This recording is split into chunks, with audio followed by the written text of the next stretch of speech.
We now have, I mean, this is truly breathtaking when you consider it. In fact, it was well summarized over at the top of Democratic Underground with a graphic that says, after 3 solid years of constant, violent rhetoric against Democrats and the media, Trump reacts to the attempted assassination of 2 former Democratic presidents, a former Democratic vice president, a former Democratic secretary of state, a former Democratic attorney general, 2 sitting Democratic congresswomen, a former director of the CIA, employees of a mainstream news organization, the attempted assassination of all of these, and of 2 private citizens who have criticized him. And then they quote Trump, well, they only have themselves to blame, which is essentially what Newt Gingrich said this morning, too. Or yesterday afternoon, actually. It was reported this morning. I think that we need to put this in historical context. And this is, kind of moving beyond the conversation that we just had with Greg Palast about the vigorous voting suppression efforts that are being done all over the country, particularly, shockingly, in Colorado, for example. 500,000 people thrown off the voting rolls by the Republican Secretary of State. Virtually all of them, or the vast majority of them, Hispanics or Native Americans. But this is speaking to this demonization of Democrats and Jews, specifically George Soros. And how this is played out to the point now that some crazy has attempted to assassinate former presidents, a former vice president, former secretary of state, a former attorney general, and a sitting congresswoman. And there's a whole special thing about Maxine Waters that I'm going to get to in a few minutes. But step into the Wayback Machine with me to November 9th and November 10th of 1938. This was, well, in that fall, before November, in October of 1938, a young man by the name of Herschel Grinspan. He was a 17-year-old ethnically Polish Jew who had been living in France for several years. This is from History.com, by the way. Learned that the Nazis had exiled his parents to Poland from Hanover, Germany, where he had been born and where his family had lived for years. He got seriously angry with the Nazis and decided he was going to retaliate. So on November 7th, 1938, Herschel Grinspan, G-R-Y-N-S-Z-P-A-N, a Jewish boy, 17 years old, shot Ernst von Roth, who was the German attaché. He was the German diplomat who was in Paris. And Roth died 2 days later from his wounds. That was on November 9th. On November 9th, Adolf Hitler attended the funeral. And Joseph Goebbels, the Nazi minister for public enlightenment, immediately whipped Germany into a frenzy, essentially. Sort of the way that Trump is doing now with the caravan's coming. Oh, my God, we need to get the army out. We need to. And the result of that rage was a 2-night, 2-day killing and smashing spree by, quote, good Germans. This was not Hitler's military.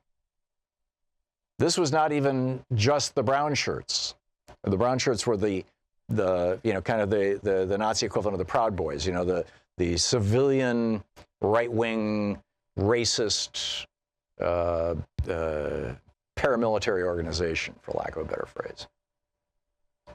Nazi mobs torched or otherwise vandalized hundreds of synagogues throughout Germany and damaged, if not completely destroyed, burned to the ground thousands of Jewish homes, Jewish schools, Jewish-owned businesses, Jewish hospitals, and destroyed Jewish cemeteries. And they murdered over 100 people. And we don't have numbers on how many were severely injured, but it had to be in the thousands.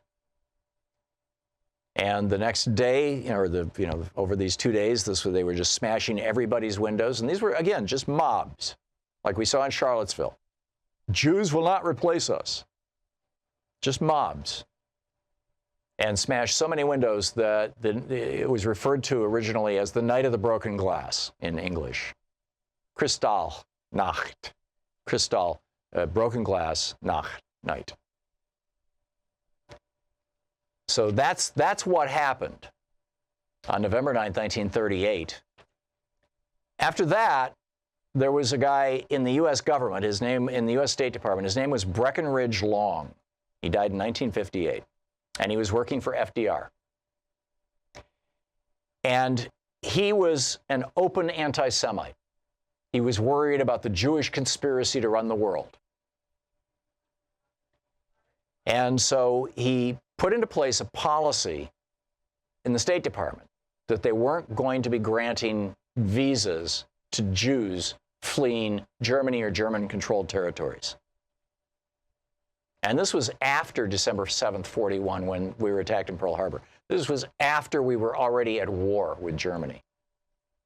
Now, Germany at that point was a year into their program of murdering their own people by exporting them to these death camps in Holland and Poland. There was a young man by the name of Arthur Spanier. He was a young Jewish man. He was the librarian, the Hebraica librarian. There was the Hebrew librarian at the Prussian State University Library, and an instructor at the Hochschule für die Wissenschaft des Judentums, the Higher School for Jewish Studies, forgive my schlecht Deutsch, both located in Berlin, Germany. After Kristallnacht, he was sent to a concentration camp, but he got a job offer from the Hebrew Union College in Cincinnati, Ohio, who he had been working with and corresponding with while he was a librarian in Berlin. He applied for American visa, and because of the anti-Semitic policies of the guy in the State Department, it was turned down. He traveled to Rotterdam, the Netherlands, to try to flee the Germans, but he was trapped there in May of 1940. He was sent to Bergen-Belsen, where he was herded into a gas chamber along with a whole bunch of other people and killed. This all tracks back to, now this was what I'm talking about here was 1944 when he was killed. But 1938, 6 years earlier, was the first major attack, Kristallnacht. And you say, oh, well, it's that was all about Jews, and this isn't entirely about anti-Semitism. I refer you to Talia Lavin's piece in the Washington Post today. It's titled, "Conspiracy Theories About Soros Aren't Just False, They're Anti-Semitic." And Talia writes, on October 5th, Donald Trump theorized on Twitter that Soros was behind the vocal protests against Brett Kavanaugh's appointment to the Supreme Court justice, stating that, quote, the very rude elevator screamers were paid for by Soros. Congressman Matt Gaetz of Florida pointedly raised the question of whether George Soros was paying for the migrant caravan, including where they defecate. She writes, after Trump's Soros tweet about Kavanaugh, the neo-Nazi website The Daily Stormer echoed and surpassed Trump's assertion that anti-Kavanaugh dissent was a nefarious paid-for plot. Quote, this is from the Daily Stormer, a guy named Lee Rogers. It is impossible to deny that subversive anti-American Jews were the primary force involved in a sinister plot to destroy Kavanaugh. These Jews do not represent the interest of America. They represent the interest of their diabolical and evil race, first and foremost. Then on October 19th, Trump gives a speech in Missoula, Montana, in which he again says that the protesters are paid for by Soros. And over on 4chan, Trump named the immigration Jew. Naming the Jew is a phrase that these anti-Semites use by way of saying, we've outed some nefarious Jewish conspiracy. This is an old canard. She writes, the idea that Jews are malevolent fomenters of social dissent, agitators slyly funding and masterminding protests, seeking to undermine a white Christian social order. Tim McVeigh killed 168 people in 1995 when he blew up the Oklahoma City bombing. He did so because he read the Turner Diaries, and the Turner Diaries had phrases in them. This is a quote from the Turner Diaries. The unique historical role of the Jews is the ferment of decomposition of races and civilizations. Jews are plotting to manipulate and exploit the entire racial equality movement for their own ends. Your day is coming, Jews, your day is coming. And the main theory here is that all of the African Americans who are out protesting are doing so, and the Hispanics who are protesting, and the immigrants who are coming into this country, all these people of color are doing so because George Soros, the big rich Jew, is paying them to do it. And then Donald Trump shows up at his last rally and says, yes, I am a nationalist. And what do we get? David Duke, the next day, October 23rd, tweeting, Trump embraces nationalism in a massive jam-packed 99.9% white venue in Houston. Zionist journalists asked him if this is white nationalism. Of course, fundamentally it is. There's no ethnic or racial group in America more nationalist than white Americans, so what's the problem? Tweets David Duke, former leader of the Ku Klux Klan in, as I recall, Louisiana. Meanwhile, Newt Gingrich was caught on the street by TMZ, a reporter for TMZ, and said, hey, what do you think about this? Robert De Niro just got one of these things. Clinton, Obama, all these assassination attempts. Are you concerned? Gingrich says, I have faith in God. So then the reporter says, well, do you think that Trump's rhetoric had anything to do with this? And Gingrich says, well, you mean like Congressman Maxine Waters' comments saying that they should drive Republicans out of public, that kind? Or the former Attorney General Eric Holder saying they should kick Republicans when they're down?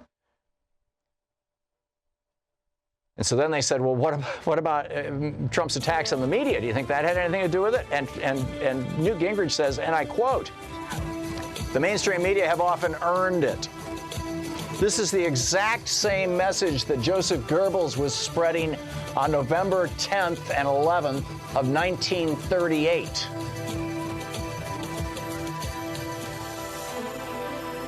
It's astonishing, and we need to do something about this. This is the Thom Hartmann Program. I think step one is exposing it, and exposing it in its real historical context, as I hope I have just done.